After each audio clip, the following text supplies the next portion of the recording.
Angefangen, ja, wie habe ich angefangen? Also ich würde sagen, das war so Ende 92, Anfang 93.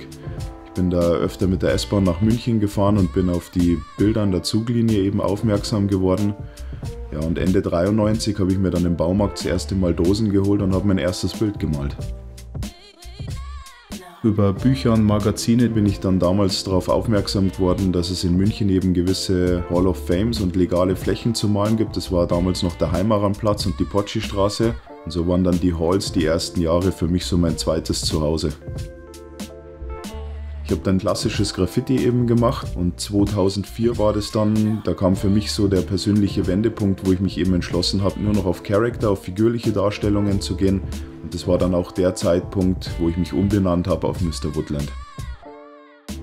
Ja, die Malerei ist dann natürlich immer mehr geworden, erste Erfolge haben sich eingestellt und auch die ersten Einladungen auf Jams sind dann gekommen, was dann natürlich ein großes Problem mit meinem damaligen Job gegeben hat. Und so habe ich mich dann einfach entschieden, meinen Job zu kündigen, nochmal ein Grafikdesign-Studium dran zu hängen und dann war auf einmal Zeit da, um kreativ zu sein.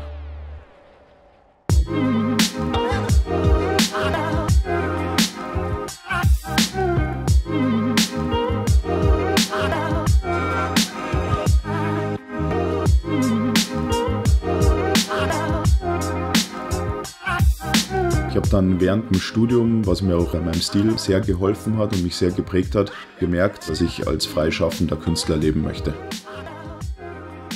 Ich mache mir natürlich auch sehr viel Gedanken zu meinem Stil, wie ich ihn weiterentwickeln könnte, vor allem auch, was ich mit meinen Bildern aussagen möchte und was ich mit den Bildern transportieren möchte.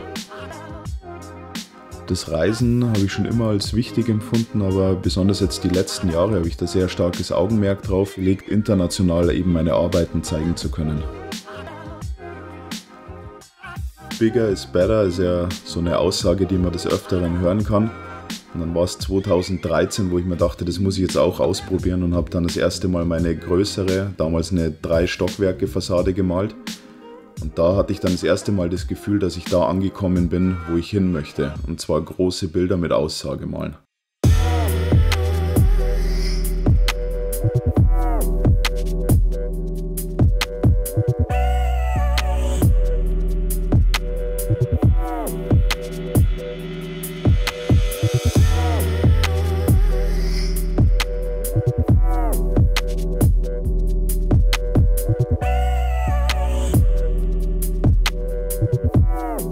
Ja, momentan kann ich mir jetzt nicht vorstellen, dass ich von der Sprühdose komplett weggehe, aber besonders jetzt in letzter Zeit habe ich gemerkt, dass andere Werkzeuge jetzt wie die Rolle oder der Pinsel meinem Stil enorm gut tun und ich möchte mich eben nicht auf ein Werkzeug beschränken, sondern wirklich alle Möglichkeiten ausnutzen, die es gibt.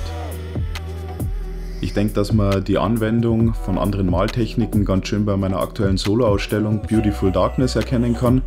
Da habe ich nämlich den Fokus komplett auf Arbeiten mit dem Pinsel auf Leinwand gelegt.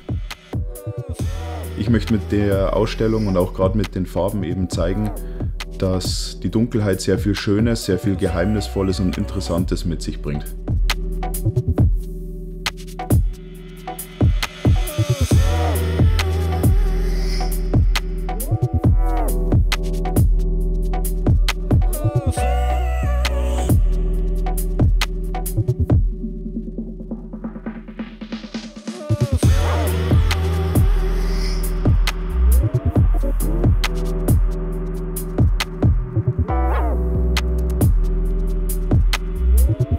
Ich bin auf jeden Fall den Leuten dankbar, die mir das ermöglicht haben, die Erfahrungen zu sammeln, die ich die letzten Jahre sammeln konnte.